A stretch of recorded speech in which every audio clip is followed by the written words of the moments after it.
Staff Sergeant Evelyn Mercer had been humiliated in front of 200 passengers, escorted from first class, like common baggage forced back to economy, while Navy officers smirked and whispered about support staff who didn't belong with real rank. But when the engines started failing over the Atlantic, those same officers went silent. And when the SEAL pilot opened the cockpit door, he wasn't looking for them. He was looking for her. Before I show you what happened at 30,000 feet, make sure you're subscribed and drop a comment below telling us where in the world you're watching from. Now let's get into it. The morning fog at Heathrow rolled across the tarmac like cigarette smoke in a dive bar, thick gray and reluctant to clear. Staff Sergeant Evelyn Mercer moved through Terminal 3 with quiet efficiency, olive drab duffel bag slung over one shoulder, posture straight but unassuming. Her dark hair was pulled back in a regulation bun, her jacket more functional than fashionable. Nothing about her screamed for attention. That was intentional. Her ticket said Economy Row 29A. She hadn't expected anything else, but when the gate agent scanned her boarding pass, the machine beeped twice and spat out a fresh slip. "Complimentary upgrade," the agent said with a practiced smile. "First class seat, 3C. Evelyn blinked, genuinely surprised. "Thank you," she said simply. First class smelled different leather and something faintly citrus. She settled into 3C, tucked her duffel beneath the footrest, and pulled out her worn paperback about ancient Rome. That should have been the end of it. But across the aisle, two men had noticed her arrival. They weren't subtle about their assessment. Late 30s, broad shoulders, military haircuts, grown out just enough to suggest they were on leave. She caught the glint of anchor tattoos, a Naval Academy class ring. Officers, definitely. "Hell's she doing up here?" one muttered not quietly enough. His companion snorted, ice clinking in his glass. "Diversity hire, probably. Some admin clerk who checked the right boxes. Figures they'd bump her up ahead of people who actually earned it." Evelyn turned a page without looking up. She'd heard this before in mess halls and motor pools, wherever men gathered to discuss who belonged and who didn't. But the first officer wasn't finished. He leaned toward a passing flight attendant. "Excuse me, you sure about the seating arrangements? She doesn't exactly fit the profile for this section. First class is usually reserved for paying customers, people with actual rank." Evelyn felt eyes shift toward her from across the cabin. A businessman adjusted his tie and looked away. The flight attendant's smile faltered, caught between service protocols and the uniforms in front of her. She crouched beside Evelyn's seat, voice apologetic. "Ma'am, I'm very sorry, but there seems to have been an error with your seating assignment. I need you to move back to your original seat." Evelyn closed her book without a sound, marking her place with a worn boarding pass. She met the attendant's eyes, finding no malice there, just uncomfortable duty, and nodded once. "Of course." She stood and stepped into the aisle. The Navy officers watched her pass, satisfied smirks playing at their mouths. One stage whispered, "Some people can't tell the difference between support staff and actual leadership." The other chuckled into his drink. "Give them a uniform and they think they belong anywhere." Whispers spread through the first class like ripples. Evelyn said nothing. She walked to row 29 where economy pressed passengers together like sardines. Her original seat was narrower, the overhead bins stuffed full. She wedged her duffel beneath the seat and settled back. Around her fellow passengers avoided eye contact. They'd seen her escorted back, caught enough whispered conversation to piece together a familiar narrative. Evelyn folded her hands in her lap and fixed her gaze out the tiny window. Her face betrayed nothing but something settled in her chest like a stone. She'd carried humiliation before, worn it like extra gear, during years spent proving herself in spaces that hadn't been designed for her. As the aircraft pushed back from the gate, that weight pressed down. The wrong lingered behind her like turbulence, invisible but impossible to ignore. The plane climbed through the cloud layers, engines settling into the steady thrum that would carry them across the Atlantic. From her window seat, Evelyn watched the English countryside shrink until it looked like a child's model railroad. Around her, the cabin had settled into long-haul rhythms. Attendants wheeled drink carts down aisles. Laptops opened toward reading lights. Conversations died to murmurs. The universal process of strangers learning to coexist in a metal tube for 8 hours. Nobody made eye contact with her. The passengers nearby had witnessed her walk of shame heard enough commentary to construct their own version of events. In a cabin full of chatter, Evelyn Mercer had become effectively invisible. She didn't mind invisibility. For years, she'd worked in shadows beside cockpits instead of inside them. The mechanic nobody noticed until an engine screamed or hydraulics bled out. Still, humiliation sat in her chest like undigested food. She opened her book again, but her eyes kept drifting toward the front of the aircraft. During boarding, the captain had stood briefly in the galley doorway. Most people had nodded politely and moved on, but Evelyn's trained eye had caught details others missed. The wings on his uniform were silver regulation pilot's wings, but just above them a small pin gleamed gold, a seal trident. She'd only seen a handful in her career, always on people whose reputations traveled farther than their names. From the front, laughter drifted back like smoke. The two Navy officers were well into their second-round voices, carrying easily over the white noise. Problem with the modern military, one was saying, gesturing with his glass, is too many paper soldiers. Whole armies full of them now. Desk jobs, mechanic support staff. None of them belong in the real fight. His companion nodded sagely. Bet that one back in economy couldn't even field strip a rifle. Probably calls roadside assistance when her car won't start. Scattered chuckles rippled through nearby seats. Evelyn stared at cloud formations building on the horizon, her face unchanged.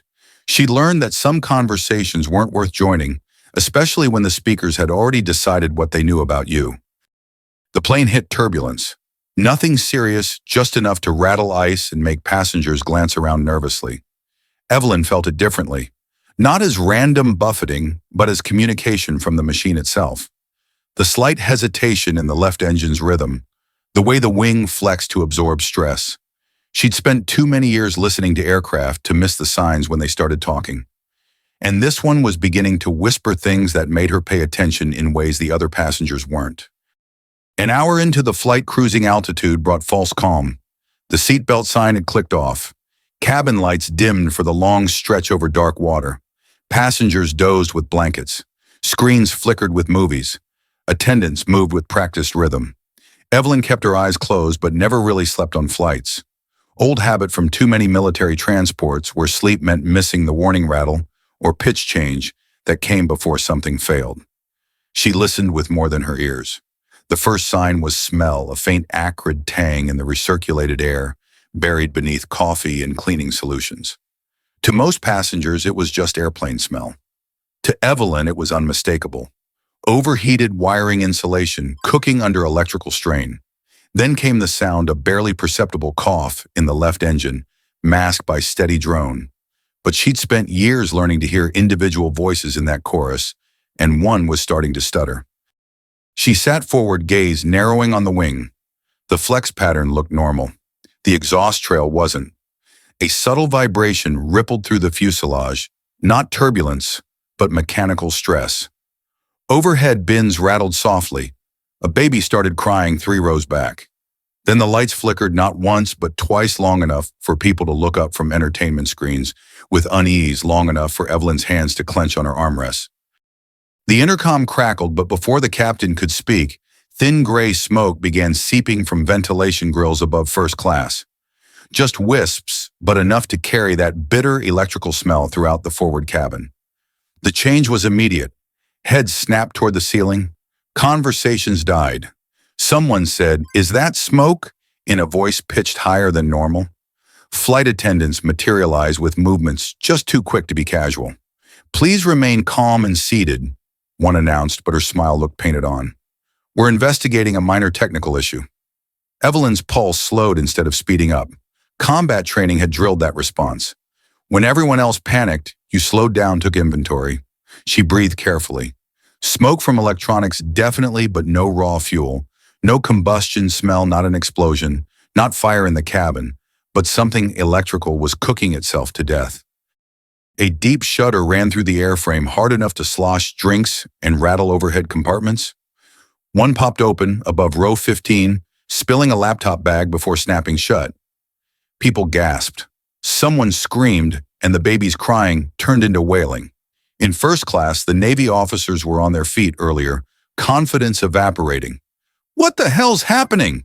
one demanded, grabbing a passing attendant. "Why haven't we turned around?" Their voices carried pure fear, now stripped of the authority they displayed when mocking passengers. Panic looked the same on everyone, regardless of rank. The intercom finally came alive with the captain's voice calm, but carrying an undertone that made experienced travelers sit up straight. Ladies and gentlemen, this is your captain. We are experiencing technical difficulties and working through our checklist. Please remain seated with seatbelts fastened while we resolve this situation. The message ended, leaving silence that felt heavier than the smoke. Whispers began spreading like infection. Engine trouble, electrical fire. We're going down. Evelyn sat perfectly still, cataloging everything her training had taught her to notice. The uneven tone in the left engine, now clearly audible. The subtle delay in the aircraft's response when it adjusted for air currents. The faint metallic groaning that spoke of systems working harder than designed. This wasn't routine turbulence or minor technical glitch. This was cascading system failure, the kind emergency flight crews train for, but hoped never to face. She'd been here before in different aircraft over different continents in Afghanistan, watching a Chinook limp home on one screaming engine inside an Apache when a power surge fried half the avionics mid-mission. Both times, survival had come down to calm hands and fast decisions by people who understood that machines could be coaxed through failure if you knew how to listen. 10 minutes crawled by like hours. The electronic smell had spread despite ventilation working overtime. Passengers sat rigid. Every face turned toward the ceiling whenever lights flickered, which they did with increasing frequency. The left engine's tone continued its irregular rhythm. Flight attendants moved through the aisles with clipboards and forced smiles, conducting routine safety checks that Evelyn recognized as preparation for emergency procedures, securing loose items, identifying passengers needing assistance, positioning emergency equipment. Then something happened that Evelyn had never seen on a commercial flight. The cockpit door opened. Captain Marcus Caney stepped into the cabin, and his presence changed the entire atmosphere. Not tall in a way that dominated space, but carrying himself with controlled authority that made narrow aisles seem to widen around him. Close-cropped gray hair, weathered face, uniform, pressed despite the stress. His eyes swept the cabin, sharp-practiced, cataloging details most would miss. The Navy officers pounced like starving animals. "Finally," one barked, lurching from his seat. "What the hell is happening? This whole flight's a disaster. Why haven't you turned us around? We demand answers." The other joined in. Captain Caney didn't break stride. He looked at them with flat professional assessment that reduced grown men to children and dismissed them with a glance so final it cut off their protests. Then his gaze swept past them, scanning economy until it locked on exactly who he was looking for. Staff Sergeant Mercer. Evelyn's head snapped up. Hearing her rank and name in the captain's mouth was like being struck by lightning. Unexpected, precise. "Yes, sir," she answered carefully. "Army aviation maintenance fixed and rotary wing platforms combat and transport configurations." His voice wasn't asking for confirmation. It was verifying information he already possessed. Her throat went dry. "That's correct, sir. How did you—" "Passenger manifest lists more than names and seat assignments?" His words were clipped. Urgent. "Right now, I have a situation developing that's not covered in any manual, and I need someone with hands-on experience looking at problems my instruments can't diagnose." The silence that fell over surrounding rows was absolute. Passengers who'd been whispering prayers suddenly found themselves listening to a conversation that sounded like setup for either salvation or disaster. The Navy officers shot up from their seats, indignation overriding panic. "Wait just a minute. She's not qualified for—" Captain Kane turned on them with movements sharp enough to cut glass. "Staff Sergeant Mercer has more hands-on turbine experience than my entire flight crew combined. She's troubleshot mechanical failures in combat conditions that would ground this aircraft permanently. You want to help save this flight? Sit down, shut up, and let me work with someone who knows the difference between theory and practice." The words hit first class like physical force. Mouths hung open, faces flushed red, but no sound came out. The men who'd spent the flight mocking her competence now found themselves dismissed by someone whose opinion actually mattered. Every eye in surrounding rows fixed on Evelyn. She felt the weight of their attention, the sudden shift in perception, as people reassessed everything they thought they knew about the quiet woman in seat 29A. Captain Caney extended his hand toward her. Not ceremonial, just direct. Staff Sergeant, I need you in my cockpit now. Military training moved her body before conscious thought caught up. She unbuckled Rose from the cramped economy seat and stepped into the aisle. Whispers followed her movement like a wake, some incredulous, some relieved, some ashamed of earlier assumptions. She walked past the Navy officers, both red-faced and staring at their shoes, neither able to meet her eyes. For the first time since boarding, they had nothing to say. Captain Caney led her toward the front, past the curtain separating passengers from crew, toward the door that sealed the cockpit from the rest of the world. As it closed behind them, cabin murmurs faded, leaving only strained machinery and alarms waiting for someone who could understand what they were really saying. In that moment, Evelyn Mercer stopped being the humiliated passenger from row 29A. She became the only thing standing between 200 lives in the Atlantic Ocean, 30,000 feet below. The cockpit was smaller than people imagined and louder than anyone expected. Warning lights painted instrument panels in reds and ambers that pulsed like angry heartbeats, while alarms competed for attention in frequencies designed to trigger immediate response. The air was thick with heat and tension, tinged with that bitter smell of electronics pushed beyond limits. Captain Caney slid back into the left seat while his first officer, Lieutenant Harris, remained hunched over displays showing more problems than solutions. Hydraulic pressure fluctuating wildly, engine temperature spiking, autopilot system completely dark, the kind of cascading failure that turned routine flights into aviation disaster documentaries. Staff Sergeant Mercer, cockpit observer seat, strap in tight. Evelyn dropped into the small jump seat behind them and pulled the 4-point harness across her chest. The space was cramped, designed for emergency inspectors rather than comfort, but she'd spent years working in spaces even smaller. Caney's voice cut through electronic chaos. We've lost multiple redundant systems simultaneously. Autopilot's dead, left engine running rough, hydraulics bleeding pressure faster than we can compensate. Every checklist we've run comes back negative. Systems that should work don't. Backups that should engage won't. Harris turned briefly, sweat beading despite air conditioning. Sir, with respect, she's a passenger. Protocol doesn't cover what we're dealing with, Caney snapped. Right now, I need someone who's lived inside these systems, not just trained on them. Evelyn leaned forward, eyes moving across the instrument array with systematic approach she'd developed over years of troubleshooting under pressure.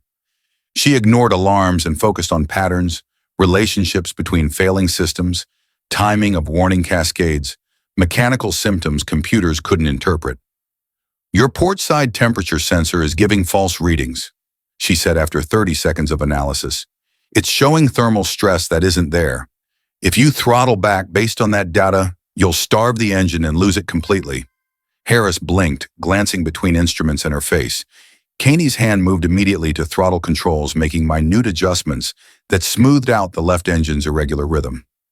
How can you tell? Caney asked. Exhaust pattern visible through cabin windows doesn't match the temperature readout. Also, vibration frequency is wrong for thermal stress. It's electrical interference feeding false data. She pointed to a secondary display. Your backup sensor array is still functioning. Cross-reference the readings. Caney followed her guidance and immediately the engine stabilized. Not perfect, but no longer threatening to quit entirely. Outstanding. What else? Evelyn's training took over completely. Years of diagnosing mechanical problems, where wrong answers got people killed, had taught her to see aircraft as living systems rather than collections of parts.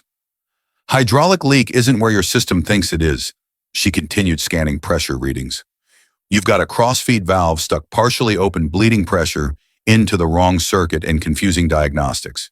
Manual override reroute through auxiliary, and you can stabilize rudder control long enough to get us down.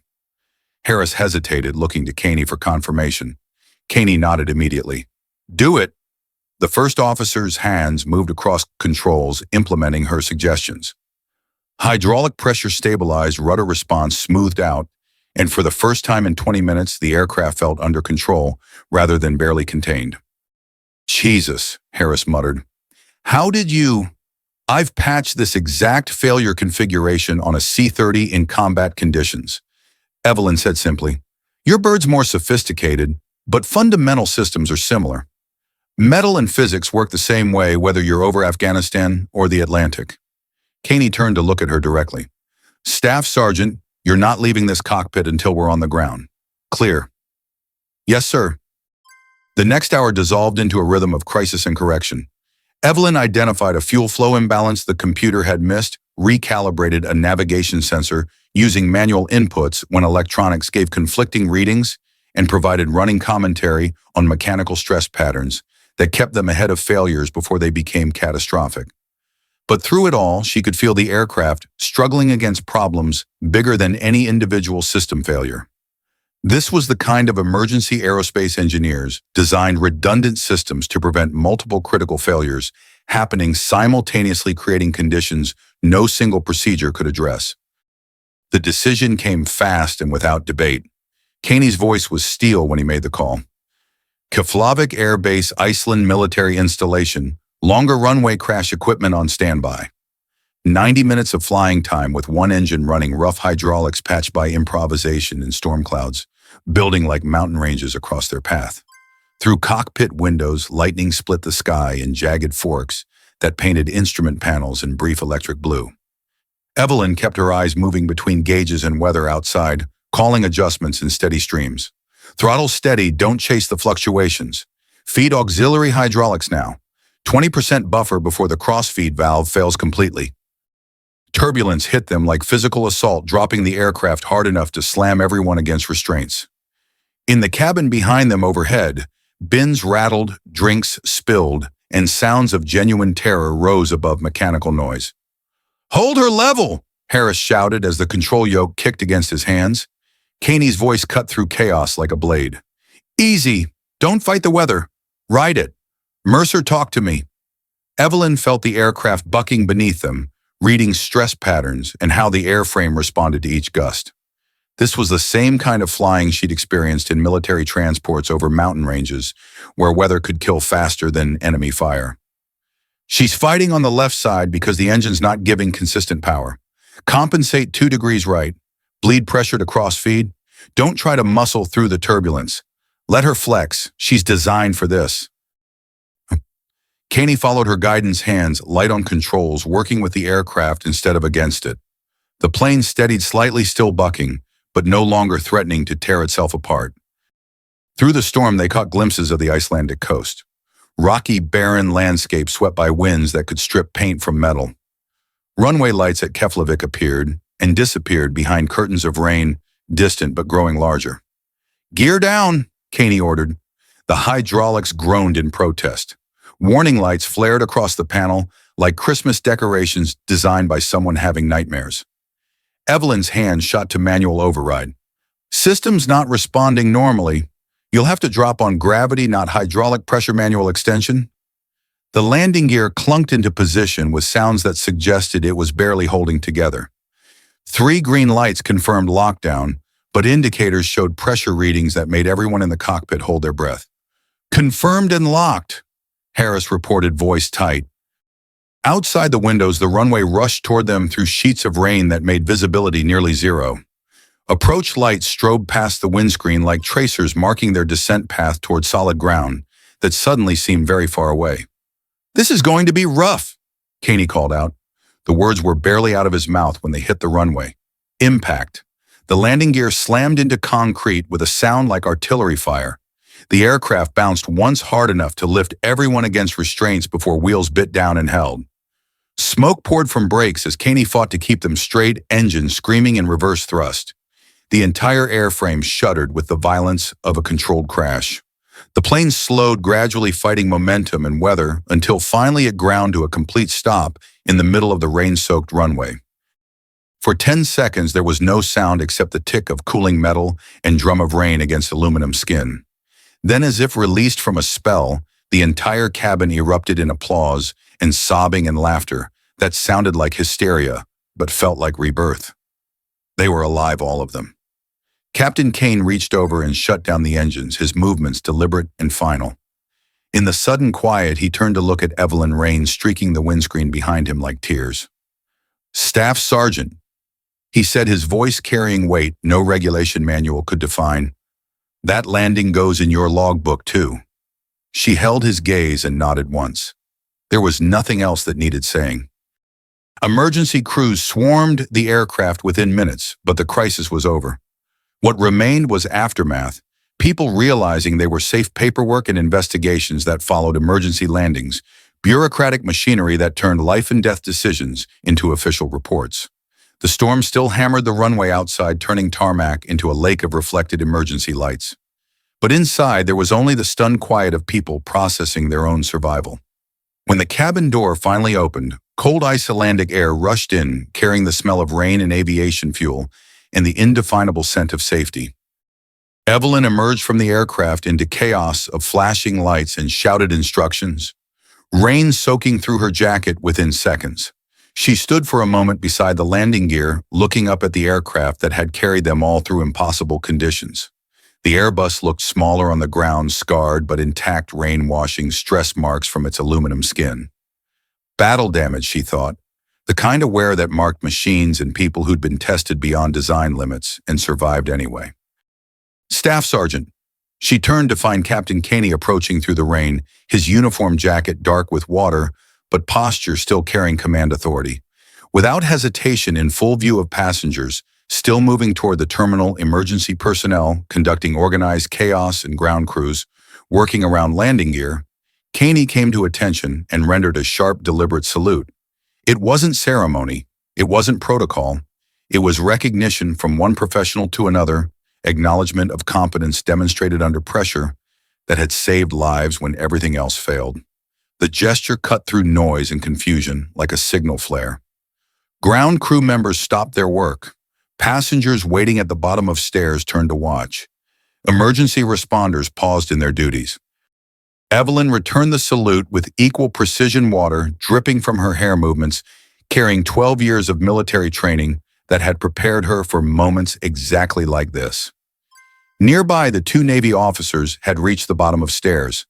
They stood apart from other passengers, both soaked and shivering, watching an exchange that reframed everything they'd thought they understood about competence and worth. One managed to catch her eye as she lowered her hand, his face flushed with shame. He gave a stiff, awkward nod that might have been an apology if he'd been capable of speaking. The other simply looked away, studying his shoes like they held answers to questions he didn't want to ask. But Evelyn didn't linger on them. Apologies and acknowledgments from people who'd revealed their character weren't necessary. Dignity had a way of restoring itself without requiring validation from those who'd tried to take it away. She shouldered her duffel bag, water streaming from its canvas sides, and began walking toward terminal lights that promised warmth and dry clothes, and the kind of mundane comfort that felt miraculous after 90 minutes of wondering whether she'd ever experience ordinary things again. Behind her, the aircraft sat quietly in the rain, emergency lights still strobing across its wings. Tomorrow, investigators would examine every system document, every failure, write reports that would become case studies in aviation maintenance programs. But none of that analysis would capture what really happened during those crucial minutes, the moment when theoretical knowledge met practical experience, when years of working with machines in impossible conditions translated into the ability to keep those machines running when everything logical said they should fail. She'd felt the weight of humiliation when escorted from first class, carrying it like a stone, while officers who'd never turned a wrench made jokes about her competence. But that weight was gone now, dissolved somewhere over the Atlantic between crisis and resolution. Because in the end, when metal screamed and electronics failed and 200 lives hung in the balance, there had been no question about who belonged in that cockpit. She'd earned her place there the same way she'd earned everything else, through simple willingness to know her job completely and do it without asking for recognition. The terminal building grew larger through rain and wind, its windows glowing yellow with promise of hot coffee and heated air, and all the small comforts that made survival worth celebrating. But as she walked towards safety, Evelyn wasn't thinking about vindication or revenge or any of the emotions people expected from someone who'd been publicly dismissed and privately proven essential. She was thinking about the sound engines had made when they finally responded to her adjustments, the way hydraulics had smoothed out, when she'd rerouted pressure feeds, the moment when a dying machine had decided to live a little longer, because someone knew how to ask it the right way. That conversation between mechanic and machine, conducted in the language of metal stress and fluid pressure and electrical current. That was where she belonged, not in first class or economy class, or any of the social categories people used to decide who mattered and who didn't. She belonged wherever broken things needed fixing and failing systems needed coaxing back to life. And sometimes when stakes were high enough and need was great enough, that was exactly where people like Captain Kane looked for her. What would you have done if you'd seen someone treated like that during boarding? Would you have trusted the staff sergeant when the pilot called her to the cockpit? Drop your thoughts in the comments below. I read every single one, and your perspective matters here. If this story reminded you that real expertise doesn't always wear the uniform you expect, hit that like button, subscribe, and ring that notification bell so you never miss what happens next. Share this with someone who knows that the quietest person in the room might be exactly the person everyone needs most. More stories about hidden heroes are waiting on your screen right now. Click one and keep the momentum going, because I'll be back tomorrow with another reminder that courage doesn't always announce itself. Until then, remember, sometimes the person they try to put in the back is the only one who can bring everyone home. Staff Sergeant Evelyn Mercer learns a profound lesson about resilience and the true measure of worth in the face of adversity. Humiliated and dismissed by Navy officers who judged her as unfit for first class, Evelyn carries the weight of their prejudice silently, her dignity tested but unbroken. When the aircraft faces a life-threatening crisis, her expertise as an aviation mechanic proves indispensable, revealing that competence transcends social hierarchies and superficial judgments. The experience teaches her that external validation is unnecessary when one's skills and character speak for themselves. Her ability to remain calm under pressure, drawing on years of hands-on experience, not only saves 200 lives, but also reframes her identity in the eyes of those who doubted her. Evelyn's lesson is that true worth lies in quiet competence and the courage to act when it matters most, regardless of recognition or rank. She emerges from the ordeal not seeking revenge or apologies, but with a renewed sense of purpose grounded in her ability to fix what's broken, whether machines or perceptions, proving that those underestimated often hold the power to bring everyone home.